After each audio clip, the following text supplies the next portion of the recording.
Porsyento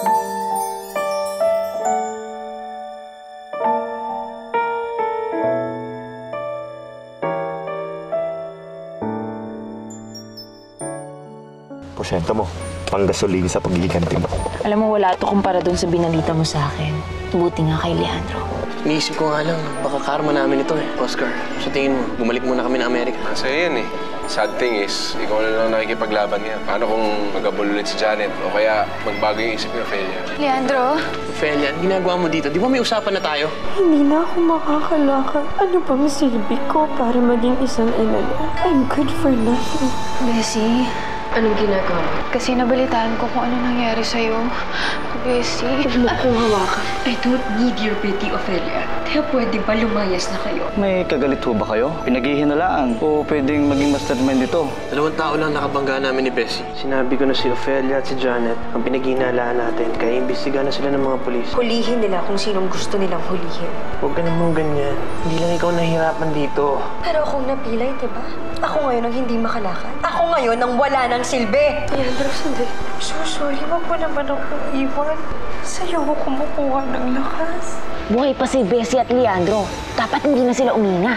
Palpak ka. Pangako sa susunod, hindi na ako magkakamali. Na talagang hindi ka na dapat magkamali. Dahil masama akong magalit, Tikoy. Kaya siguraduhin mo lang kung gagalaw ka, magiging malamig na bagkay mo yan si Leandro.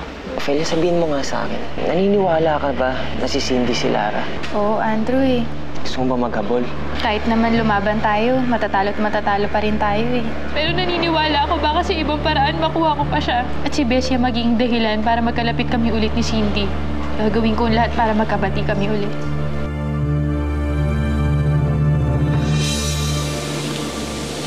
Ay, salamat sa wakas. Naisipan mo na rin kumain. Hindi to para sa akin, Nay. Para to kay Bessie. Paborito niya kasi to eh. Dadalawin ko siya sa ospital. Ha? Bakit? Eh, hindi ka nga makalapit doon. Itatabay ka lang ulit ng pinsan mo. Nay, tama si Andrew. Kailangan ko maging mabait kay Bessie. Siya lang ang magiging susi ko para makalapit ako kay Cindy eh. Cindy na naman. Wala nang katapusang Cindy. Akala ko ba nakalimutan mo na yung batang yan? Felia, ha? Ano naman yung pinaplano mo? Kinakabalok sa ginagawa mo? Nay naman, simple lang naman yung plano namin ni Andrew. Babalik ko lang yung dati naming samahan ni Bessie. Kapag ka nangyari yun, magtitiwala na siya sa akin. Tapos, papayagan na niya ako lumapit kay Cindy. Alam mo, Nay, alam ko na hindi maganda ang naging resulta ng DNA test, pero naniniwala talaga ako na anak ko yan si Cindy. Ewan ko sa'yo. Felia. Ngayon pa lang, sasabihin ko na sa'yo, mahihirapan ka. Alam ko yun, Nay. Pero lahat naman gagawin ko para kay Cindy. Isa pa, sigurado kapag niyakap ako ng anak ko, mawawala ang lahat ng paghihirap ko.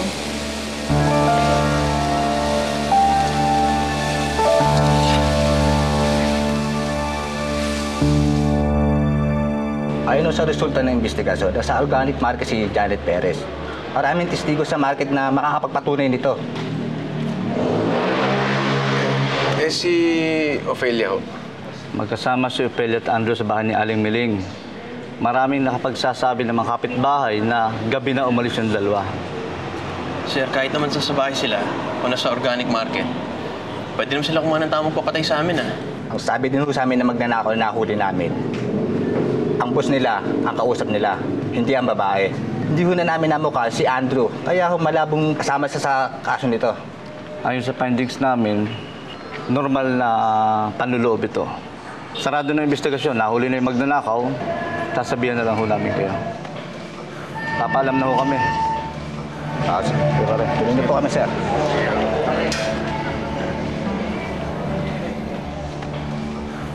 Pare, malakas ang hinala ko si Janet yung may kagawa nito. Kahit sila man, wala tayong ebidensya para madiin sila eh. Kahit nga mga pulis, hindi sila matukoy. Leandro, pare, simula nang bumalik si Janet, nagkagulo-gulo ulit eh. Kaproblema ulit kayo. Hindi nagkataon na nakalabas siya ng bilibid at may nanloob sa inyo. Pare, yun na nga yung sagot eh.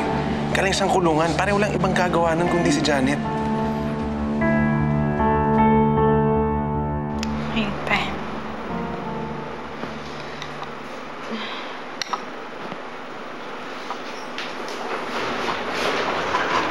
Bessie.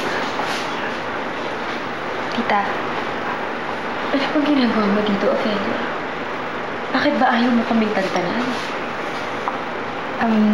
Bessie, dinalan kita ng pagkain. Paborito mo to eh. Ako pa mismo nagluto nito. Kaya akong ibili ng asawa ko ng pagkain.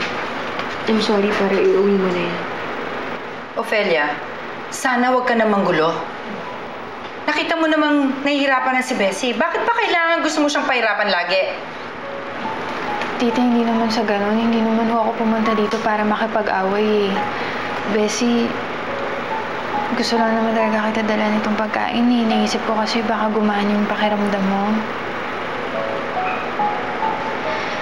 Bessie, alam ko, malaki yung galit mo sa akin.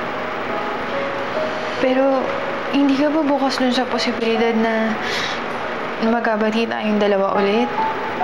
Diba, dati ako naman palagi nag-aalaga sa'yo. Oo. Ikaw ang nag-aalaga sa akin kahit na mas matanda ako sa'yo. Alam mo lahat ng paborito ko. Paborito kong damit, paborito kong laruan, paborito kong pagkain. Para kasi tayo magkapatid ko. Pero marami nang nagbago, Ophelia. Pero sa'yo na mismo na galing para na tayong magkapatid. Hindi ba pwede ibalik na lang natin ang lahat sa dati? Hindi na kita kayang pagkatiwalaan, Ophelia. Masyado nang maraming kasinungalingan at panluloko ang ginawa mo sa amin ni Leandro.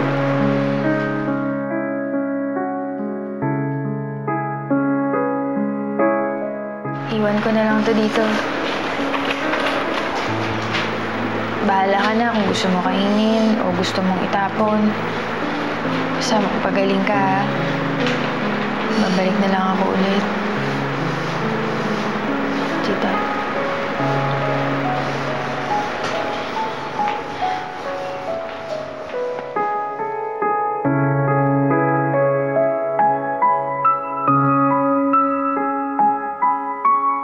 Ophelia, alam kong masakit to para sa'yo. Hindi mo kailangan maging malapit para kay Bessie. Hindi, Andrew. Kaya ko to. Kahit mahirap gagawin ko. Alam mo, sa totoo lang, nung gusto kong gawin sa kanya nung nakita ko siya, gusto ko siyang sampalin, gusto ko siyang duru-duruin. Ophelia? Totoo. Pero wala. Kailangan magpigil ako. Kailangan magpakumbaba ako. Humingi ako ng tawad. Alam mo, anytime nga na gusto kong kunin si Lara, pwede. Wala siyang magagawa dahil pilay na siya. Karma niya to. Ophelia. Pero hindi ko alam eh. Naawa ako sa kanya. Kailangan niya ng tulong. Parang dati ako yung nag-aalaga sa kanya tuwing may mga ganitong pangyayari. Iinis na nga ako sa sarili ko eh. Ophelia, kung masakit na, itigil mo na. Tao ka, hindi ka bato. Baka mas masaktan ka lang kung itutuloy mo pa. Hindi, Andrew. Sinimulan ko na to eh. Tatapusin ko na. Kukunin ko na lang yung loob ni Bessie. Kapag kaming tiwala na siya sa akin, tsaka ako kukunin si Cindy.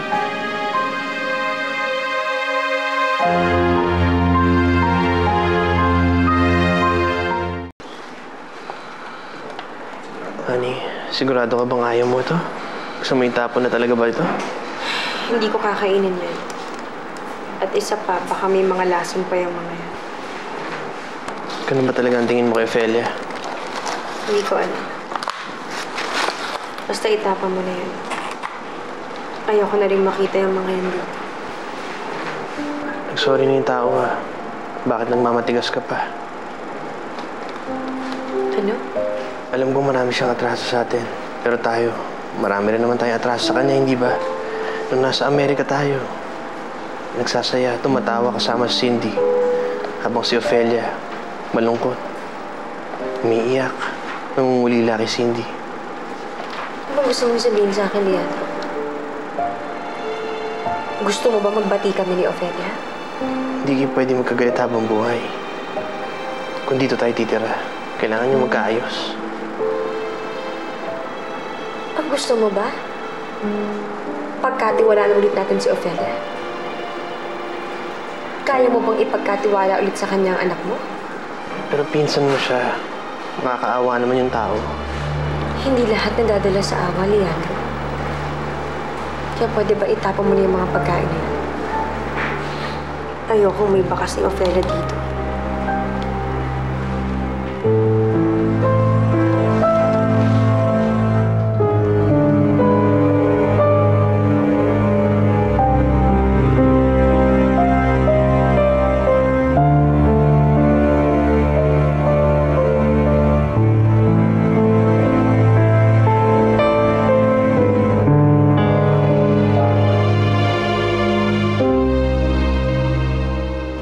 Inayos ko na rin ang mga rooms niyo sa farmhouse. At saka, nagpadagdag ako ng security. By the way, meron pala akong hinahire na personal nurse para mag-alaga sa'yo. Thank you for fixing all the details, Ma. At sorry sa lahat ng abala. It's okay, Leandro. Siyempre naman gagawin ko lahat para ma-secure yung anak ko. Yung apo ko na rin. Ay nako, yan si Cindy. Wala nang ginawa kung hindi umiyak at tanungin kailan ka uuwi. At least ngayon titigil na siya. Thanks for taking care of Cindy, Ma, habang nandito ako. It's okay, sweetie. Let's go. Hindi ko siya napatay. Pero nasaktan ko sila ng todo. Pilay ang asawa ni Leandro. Tama ka. Mas mabuti nga kung dadahan-dahanin natin sila. Mas matagal na sakit. Mas masarap panoorin. Kawawa naman sila Bessie at Leandro. Dahil nag-uumpisa pa lang ako.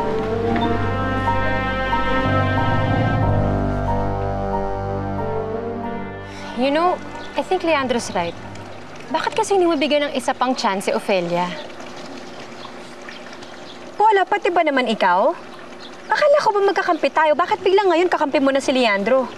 Because Leandro has a point. Pinsan mo si Ophelia, and you guys grew up together. Paula, masamang tao si Ophelia. At hindi dapat binibigyan ng pagkakataon na pagkatiwalaan ang masamang tao. Best don't listen to her. Huwag na huwag mong papayagan na makalapit si Ophelia sa anak mo. Okay, ang point ko lang naman dito, keep your enemies closer. Anong plano ni Ophelia? Anong plano ni Andrew? Anong plano nilang dalawa? Kasi kung magkakabati kayo, malalaman mo na kung anong balak ng dalawa. Hindi ko kayang makipagplastikan, Paula. Bessie, hindi lahat ng laban napapanalo ng harapan. Sometimes, kailangan mo rin maging deceitful. You think walang plano yan si Ophelia? That she's just that willing makipagbati sa'yo? Now that Paula mentioned it, I think best kailangan mo ang batiin si Ophelia. Kasi lalo na ngayon pilay ka, you're helpless. So, kung alam mo yung ginagawa ni Ophelia, edi hindi mo na siya poproblemahin. Exactly. Si Janet na lang yung poproblemahin yun ni Leandro. Pero dapat hindi mo siya papalapitin kay Cindy. Friends lang kayo, pero sila ng anak mo hindi. Sige. Makikipagbati ako kay Ophelia. Pero hindi ko ito pagkakatiwalaan.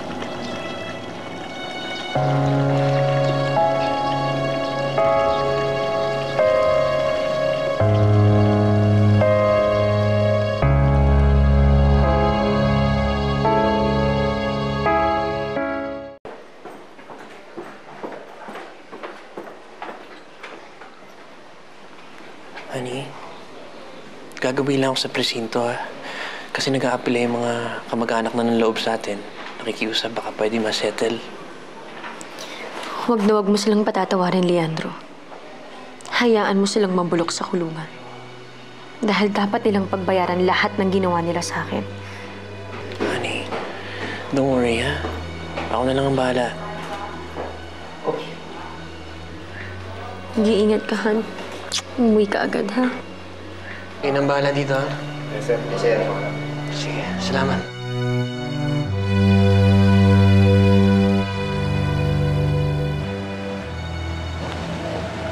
Wala ba akong premyo ulit sa'yo? Ayos ah. Palpa ka na nga. Humingi ka pa ng premyo. Sige, sabihin mong palpak na nga ako. Pero nagustuhan mo nangyari kay Bessie. Napilayan siya. Pero hindi sapat yung nangyari kay Leandro. Dapat mas malala yun sa kanya. Kaya nga ako humihingi pa eh. Baka mabalitaan mo na lang. Napatay na ang ama ng anak mo. Bakit? Anong ginawa mo?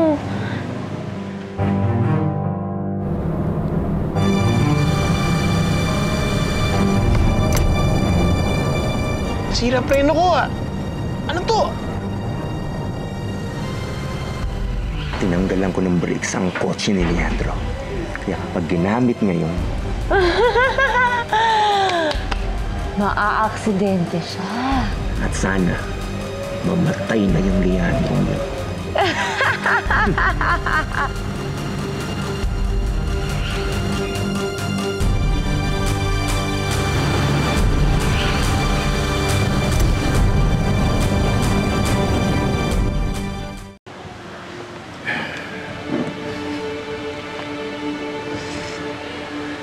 Magawa ko ng gusto mo. Mamamatay na si Leandro.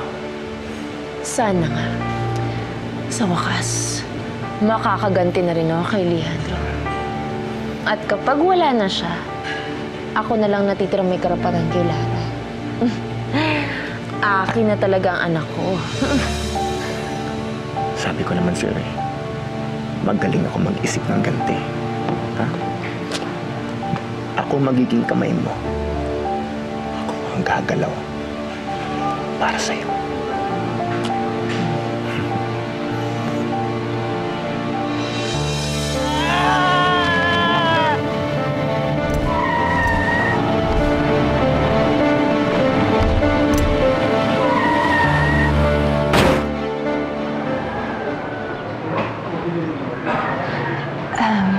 Bessie, Iwan mo na muna kami. Bessie, salamat hinarap mo ako Oo naman, Ophelia. Para nakitang kapatid eh. Pasensya ka na kung naging matigas ako sa ospital. I'm sorry din kung tinaboy kita. Sana maintindihan mo, hindi ko yun sinasadya. Dala na rin siguro ng kalagayan ko. Naiintindihan kita. Bessie naman eh. Alam mo naman, di ba, palagi kita naiintindihan. Kaya nga nagsisisi ako sa lahat ng ginawa ko, Ophelia. Tama ka. Tigilan na natin to. Kalimutan na natin lahat ng mga nangyari. Lalo na ngayon na meron na akong anak ulit. Let's start over. Oo, magsimula tayo ulit. Sorry sa mga nagawa ko sa inyo ni Leandro Sana maintindihan mo rin ako na kaya ko lang din naman nagawa yun kasi gagawin ko ang lahat para sa anak ko. Ganun ka rin naman, di ba? Oo naman, Ophelia. Bilang isang ina, kahit ano babaliin natin para lang sa anak natin.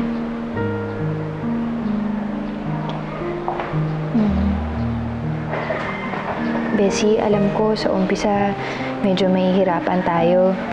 Pero alam ko, hindi magtatagal. Madali na para sa atin na ibalikan dati natin ang samahan. Oo naman, Ophelia. Magkapatid tayo. Yun na yung naging turingan natin mula noon pa man. Kahit ilang beses pa tayong mag-away, magkakabati rin tayo.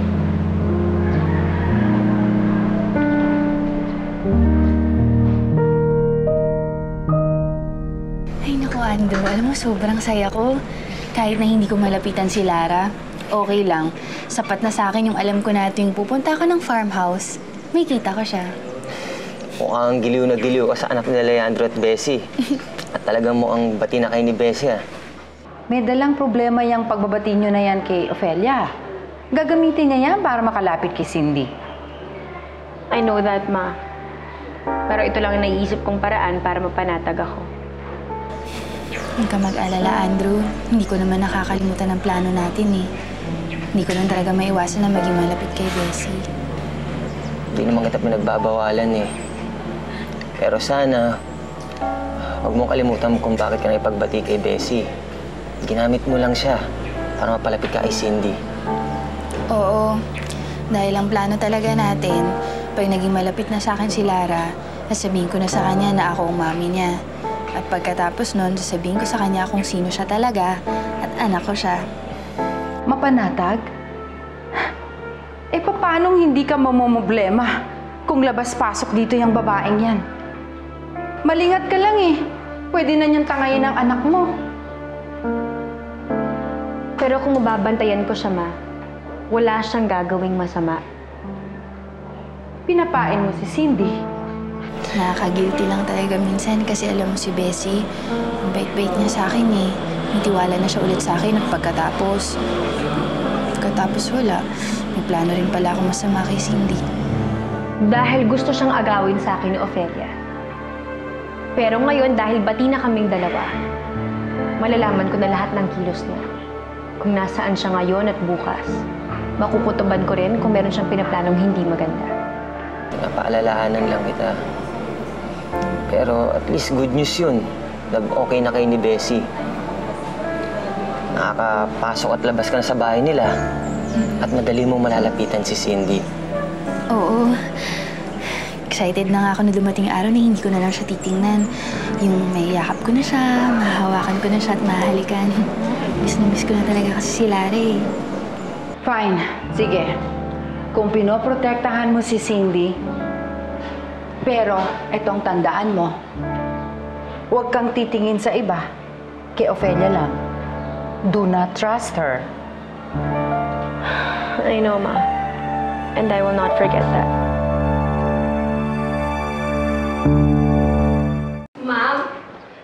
Ma'am, nandito po si Sir Leandro.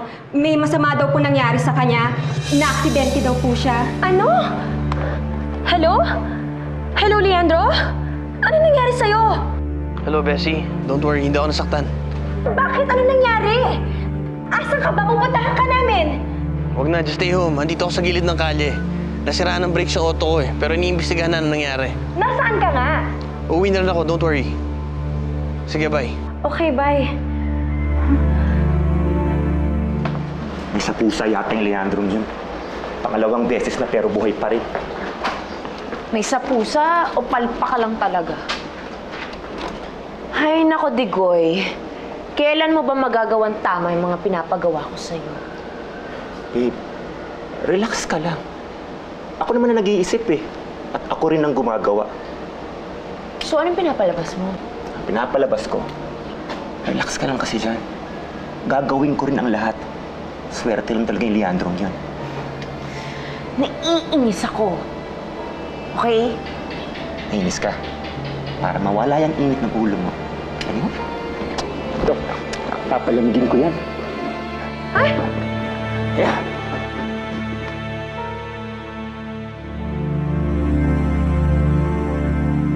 Sir. Sir, ano po update? Mr. Alcuar, positibo. Pinutulan ng brake ang sasakyan mo. At malinis ang pagkakaputol. Ibig sabihin, may gusto pumatay sa akin? Positibo, sir. Sino may gusto pumatay sa akin?